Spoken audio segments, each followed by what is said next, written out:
The city does not sleep at 11 o'clock. It simply shifts, louder, wetter, more indifferent. Rain comes down in thick, relentless curtains, shattering against the asphalt until every road becomes a mirror. Neon billboards bleed their colors downward, red into orange, blue into green, all trembling in puddles like the city's restless pulse. Traffic hisses and crawls.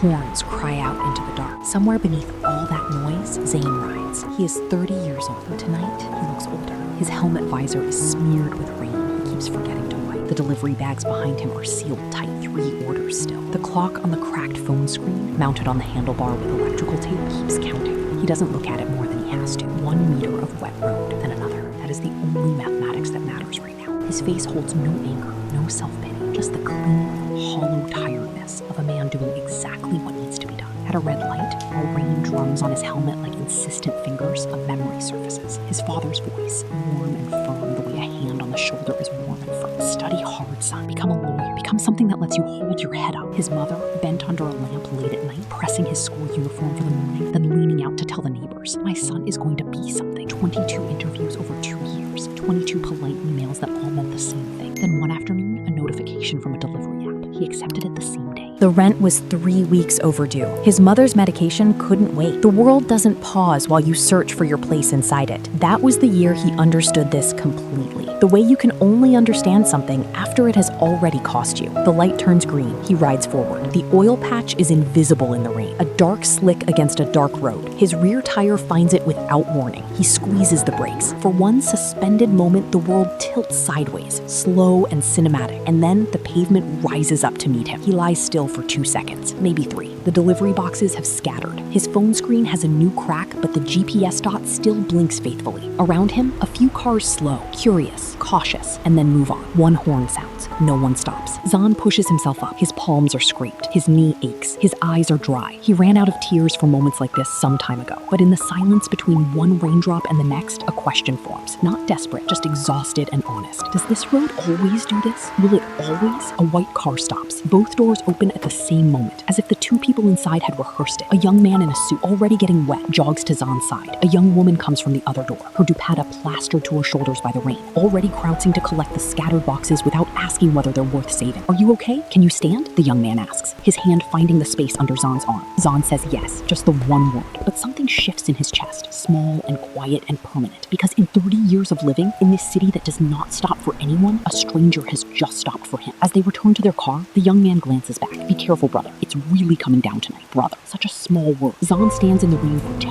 full minutes after their taillights disappear. Just hold. Later, under the narrow metal shed of a shuttered pharmacy, he eats cold naan he bought for 30 rupees from a dhaba 2 streets over. A stray cat watches him from the corner with calm, yellow eyes. He reaches into his jacket pocket and unfolds a piece of paper, creased, slightly damp at the edges. An article on logistics management he printed 3 months ago when his data ran out on the 23rd of the month. Under the pharmacy's humming fluorescent light, he reads it slowly, underlining sentences with a pen, mouthing certain phrases twice. No desk, no lamp angled correctly, no silence, only the rain, the cat, and a man who refuses to stop learning. In his 6-foot room that night, he lies down without changing out of his damp clothes. On the wall, tucked into the frame of a small mirror, there is a photograph from his sister's wedding. His mother in a yellow dupatta, laughing. His father beside her, chest full of a pride that was really just love made visible. Zain looks at them for a long time in the dark, then softly, to no one and to both of them at once.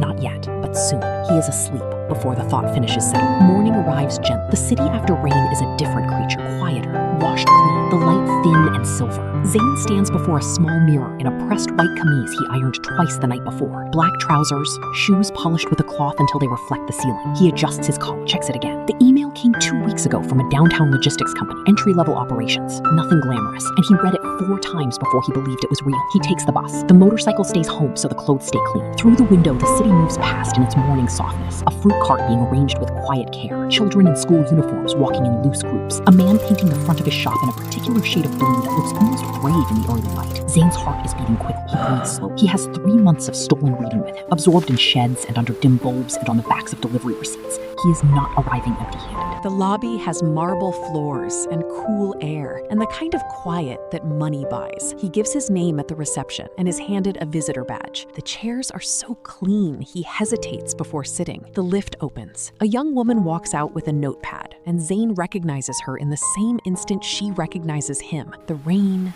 the scattered boxes, a dupatta wet with rainwater. They both go still. Then she smiles. Not the careful smile of professional courtesy, a real one with recognition and warmth in it. "It's you," she says, nothing more than that. "My name is Alina," she says, extending her hand. "I'll be conducting part of your interview today, junior operations lead." A small pause. Then, "I remember, you fell in that storm and got back on your bike." Zain shakes her hand. The only true answer rises easily. "It was the only thing I knew how to do." She nods, as if this is exactly what she was hoping to hear. That's precisely the kind of answer we need. They walk out of the building together, into the aftermath of the rain. The steps are warm with fresh sunlight. Below them, the city hums and moves, vast and indifferent and full of small dignities. Somewhere in the lanes below, a delivery rider leans into a turn, bags secure, visor wet, going somewhere, the way Zain has gone somewhere 100 nights in a row. Zain watches him. For the first time in a long time, there is no shame in the watching, no bitterness, only recognition, a quiet kinship with everyone out there moving through the dark towards something. "You'll hear soon," Alina says. "I know," Zain says. And this time he does. Not as a wish, not as a prayer set into a cracked phone screen at midnight, as something earned, quietly, stubbornly, alone under a shed in the rain, with 30 rupee bread and a damp piece of paper,